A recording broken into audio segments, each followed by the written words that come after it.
Hello and welcome to my post-Reworks Succession Musa guide.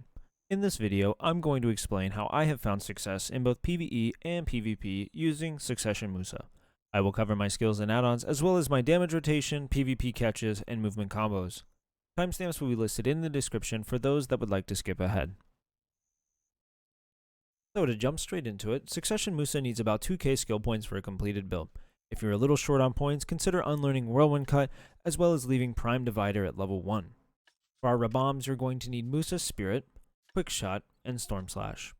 For our skill add-ons, minus evasion on Gale couples very well with its minus 12% evasion debuff, and minus 15 DP on Carver goes well with the minus 20 DP debuff Carver has.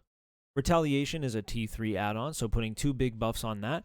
I elected to do human damage and crit, and then making sure the rest of them are filler, but maintaining an attack speed buff and a movement speed buff is very important for the class. Before we begin, it's important to understand the Succession Musa passive Serene Mind.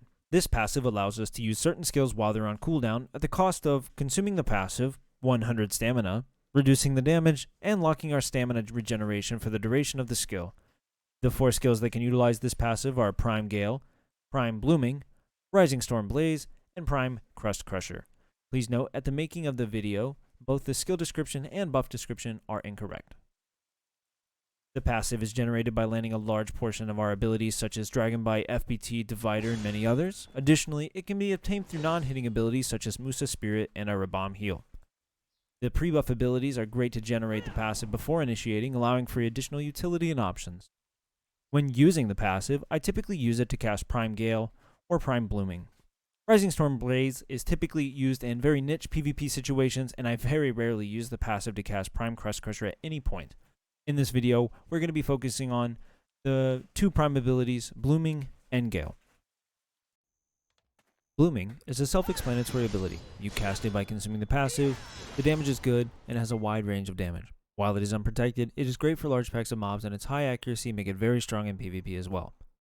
Gale is an ability with 3 hits, with the ability to flow straight into the 3rd hit after many different skills such as Dragon Bite, Forward Bind Thrust, and now with the changes, the ability to flow straight into Gale 3 from both forward and back chase.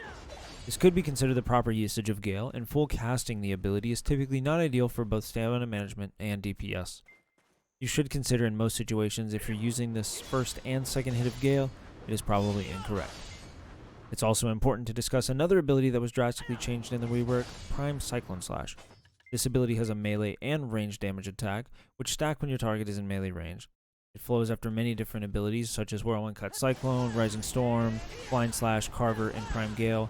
Additionally, it can be used after Prime Blooming even though it is not stated in the tooltip.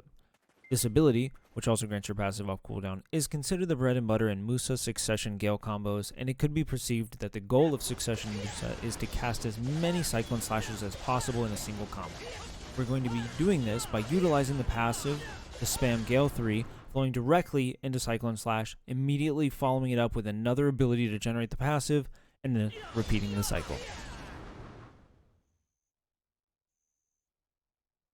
There are 3 different combos that utilize the Gale 3 Cyclone Slash flow that I'm going to show you.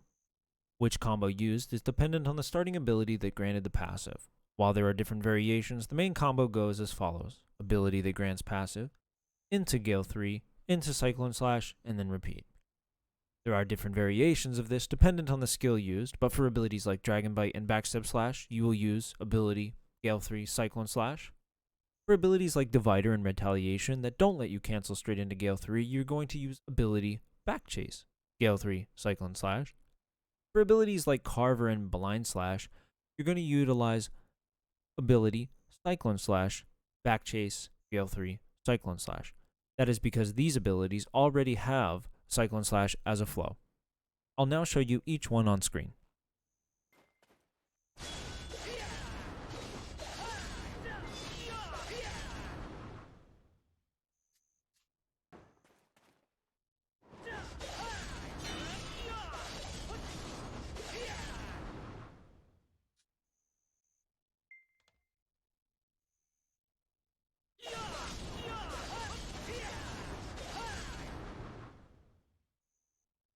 Now that you've seen each variation of the combo, it's important to remember that each one of these costs an excessive amount of stamina. Eventually, you will run out. This is where fillers come into play. Things like Rising Storm Blaze, Blooming while it's off of cooldown, rabams, and even Crust Crusher. While some of these skills have negligible damage, it's useful in terms of extending the ability to grind over long periods of time. Next, I'm going to show you exactly what that looks like using all three variations, as well as some fillers to manage my stamina.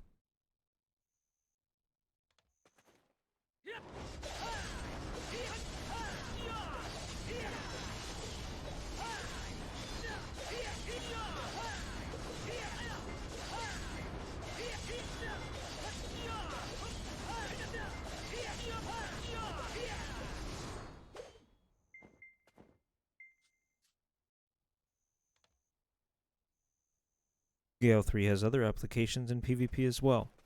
3 other skills that can cancel Gale are Backstep Slash, Divider, and Rising Storm. Backstep Slash is a 50% movement speed reduction, Divider an unprotected float, and Rising Storm is a protected damage skill. Using these 3 abilities to cancel Gale in PvP create a rock paper scissors effect that you can use to switch up actions against suspecting opponents. Backstep Slash to apply debuffs and create distance, Divider to try and CC, and Rising Storm for SA trade damage and block break, since both Gale and Rising Storm reduce blocks by 10%. Each of these actions have their negatives and positives, and utilizing all 3 tools at proper times, you're going to be able to put yourself in a better position. Another skill that receives some changes with the rework is Arrow Grapple. Arrow Grapple can now be used after a few different abilities, most notably Upper Kick and Fiery Angel. This skill, while it's unprotected, has the added benefit of being immune to movement speed reduction. Combining Arrow Grapple with things like Gale 3, D-Bite, and FBT, you can create a bit of distance between your opponent without suffering movement reduction skills that would cripple a Musa trying to escape with chase or other traditional movement.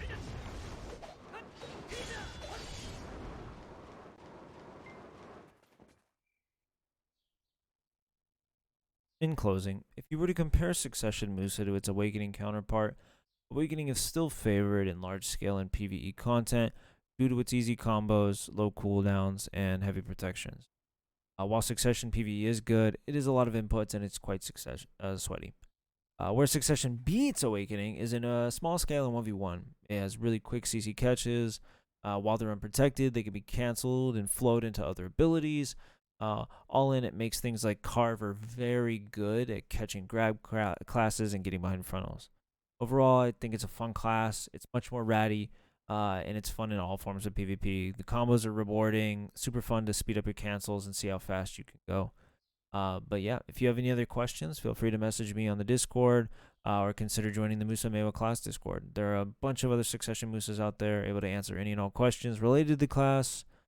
So thank you, and I hope you enjoy the video.